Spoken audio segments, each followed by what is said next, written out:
Good evening, everybody. Uneducated Economist here. So, I am going to talk politics for probably the first and only time on this channel. And I wanted to discuss a little bit about this presidential election and my experience with voting for president. Because I feel that I have never had my vote counted. Ever. Like, me voting for president was pointless. And now, I don't mean to sound so disheartened by it, but the very first time I had gone to vote for president, it was Al Gore and George Bush. And we cast our vote here in Oregon through mail-in ballots. We have always done that. 20 years that I've been voting, it's always been through mail-in ballots. And now, when you do a mail-in ballot, you're the last one to turn your vote in. And Oregon has very few electoral votes. And the very first time I had voted for president, it came down to Florida and a big dispute on who had taken that state because there was a bunch of votes that had been thrown out, and there was a big controversy over that.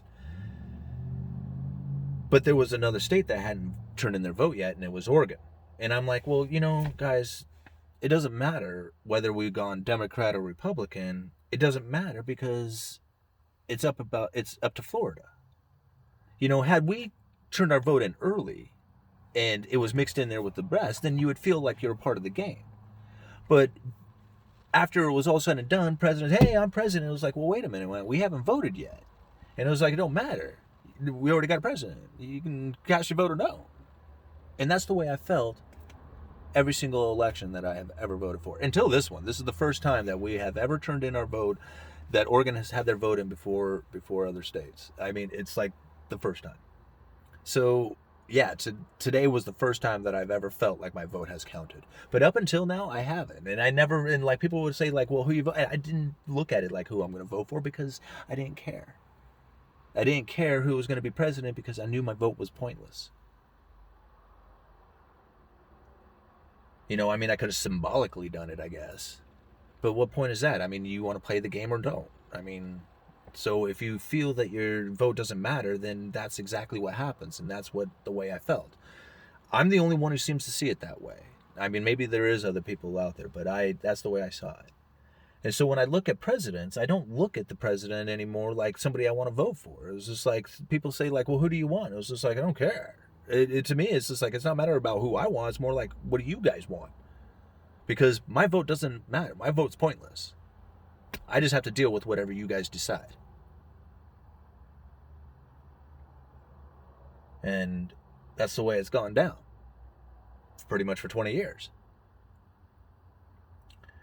And so I was sitting there discussing this with somebody, and I realized they were like, well, no, who do you really want to vote for? And I was just like, the system is not doing well. The system is crashing. It's obvious all around. The Federal Reserve has run out of monetary policy. They are relying on the government to, deal with their fiscal stimulus policy. And the president didn't want to do it until he made sure that, he was going to be president. And if Biden's president, it's going to be the very first thing that he does because everybody's going to love him for doing it. So the stimulus package was definitely a gift to everybody who voted for the president after he is voted in. I don't see it any other way. It's just more like a holdout so that you'd be like, look what I am doing for you as president, right? That's the way I feel. And the Federal Reserve is just begging them for it, but they know at this point there's no point in saying anything. They got to wait till, everybody's back in work again to decide whether or not we're going to get more fiscal stimulus and whether or not the quantitative easing is going to increase and whatnot goes from there. So, sorry, I'd rather talk about monetary policy and money than I would politics. Huh? Okay, so anyway, back to what this guy asked me about who I would vote for. It was just like, no, just give me your honest opinion. Who would you vote for president? And I said, okay, man, I understand that you want this like decision, like, which one, Biden or Trump or what, and I said, listen, I understand that the system is sick as hell and it's going to fail, and I would vote for the person who would crash the system the fastest. If you could pick that person out for me to vote for, that's the person I would vote for. Otherwise, I don't care.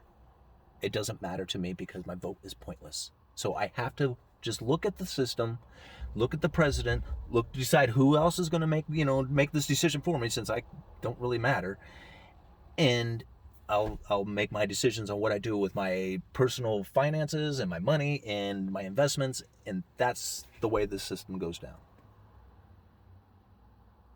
So when people say, like, how come you don't talk politics, it's because I don't have any love for it. I don't care. Go ahead and do whatever you want. I'm not part of that anymore. I'll vote for my local stuff. You guys, you up there in the presidential schemes of things, I'm not involved in that. I just have to deal with whatever decisions you guys make. Uneducated Economist. You guys let me know.